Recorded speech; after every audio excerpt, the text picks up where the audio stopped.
This is on saving Nintendo, saving Capcom, saving Namco, saving Square Enix, and doing that, or this is about the Chinese doing the right stuff that because the Japanese refuse to change. And I'll talk about the change that has to be made, and I'll talk about the fact that Chinese are hiring me to do it and the Japanese aren't. But basically, here's what we've got on our hands. There are 256 system effects in large systems in real life. I got these from product managers many years ago when I was still in Xerox. They are a very well organized, very well tested model.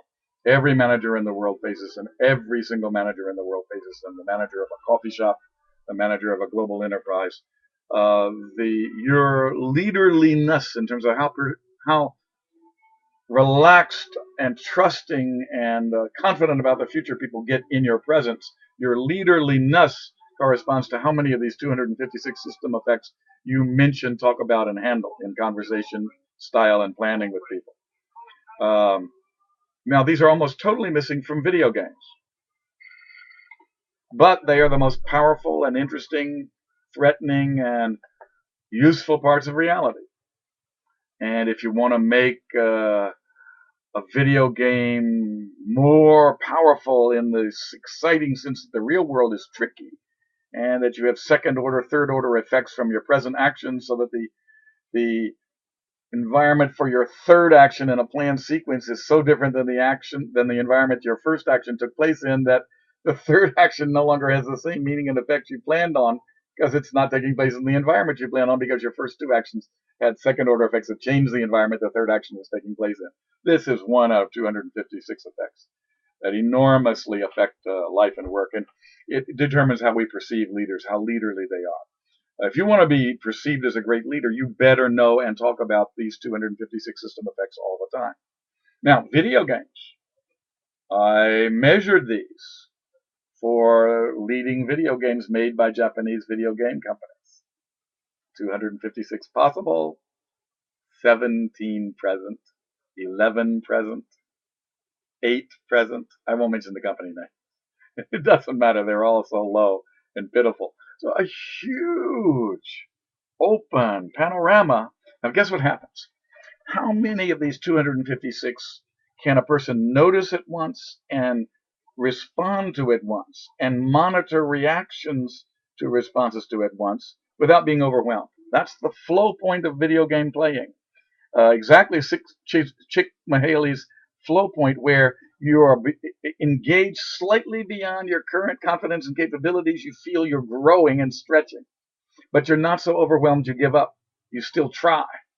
And that's the flow point, and we can measure that precisely in terms of which and how many of these 256 system effects are currently in the game engaging you, that you have to notice and handle. It's so cool. It's like a science of excitement, a science of ecstasy of playing. There's another set, a whole other set of model for doing exactly the same thing, measuring and reaching and designing in the flow point of video gaming. And that's called the 64 Purposes of All Arts. It's one of my models. It's what makes a Picasso worth a hell of a lot more than somebody else's painting, what makes a Beethoven composition a hell of a lot more interesting than somebody else's. There is about a 40% or more luck component to that, but there is an irreducible 40 to 60% non-luck component to that. And that's what the 64 Purposes of All Art. Greatest works of art are the works that enact more of the 64 purposes, and certain distributions of them across the overall pattern of 64. Well, there hasn't been enough research to know that with precision yet, but we're working on that. But what does this mean for video game designers?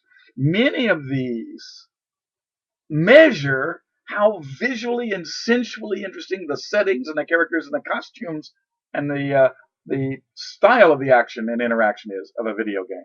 So we can measure that. And so you can do something that the developers think are exciting and groovy, but do users actually have the right modules of their brain and the right combinations to get excited, mobilized by this? That we can measure. And we can measure how great the game is, how great the experience of it is. With these 64, how many of these 64 functions do various aspects of the game enact at a time? Now, there's no upper limit to these 64. one scene or character or transmogrification of a character that enacts 64 of these purposes will be considered historically great art beyond the video game industry, and something that people will show to the rest of society as amazing. And we've got data showing that. If you want to have the world's dominant video games, it's easy.